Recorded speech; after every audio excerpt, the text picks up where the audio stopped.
Go-Go Gadget Mobile? Good morning, Riverton. Hey, who's in the car? I was alone. Gotta wear the bells, baby. It's a Disney movie. Okay, did y'all guess the movie? Well, the movie was Inspector Gadget. Y'all, this was one of my favorite movies when I was in elementary school, which I used to love it. I thought it was funny. I was like, oh my goodness, this is so cool. Like, he can have, like, all this stuff coming out of his hands, out of his hat. Like, I was like, wow, this is so cool. Watching it as an adult, I gotta give this movie 2 thumbs down. Y'all, this movie was not good in any way. Like, I can honestly say I feel like I lost brain cells watching this movie. That's how dumb and not funny and unenjoyable this experience was for me. This is a movie I should not have rewatched because it's kind of like messed with my memories a little bit because I remember liking it. But it was just over the top, really dumb, and just even the story itself was just, I had some issues with it. Like, first off, John, who's the name of Inspector Gadget, he basically meets the villain early in the movie, and the villain sets him on fire, because he's in a car and the villain sets the car on fire. And so he ends up in a hospital, John, and that's how he becomes Inspector Gadget.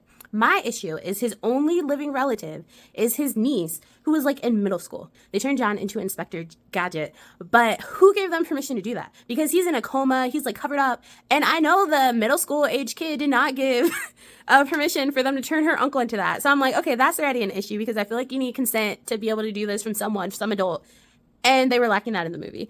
And then it was just over the top. Like, there were adult jokes, but it wasn't like funny adult jokes. It was like, oh, let me kind of just throw this into the movie. Like, it was kind of trash. Like, I'm kind of disappointed that this movie did not hold up because I remember it so well in my head. And as a kid, the coolest thing I wanted was the Gadget Mobile. I liked how you could have snacks that came out of the car.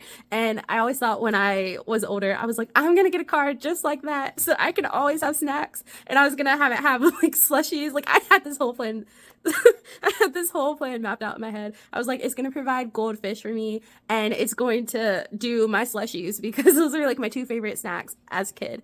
And that, I mean, I did like the Gadget Mobile in this movie. I thought that part held up because he was funny, like the voice of the car. He was funny. He had like one-liners, like he was entertaining. But the rest of the movie, I was extremely disappointed about it. So this was not one that you should ever watch again. I don't even think I watched it past elementary school. So that's what I'm going to say, because I feel like had I watched this in middle or high school, I would have been like, oh, this is terrible.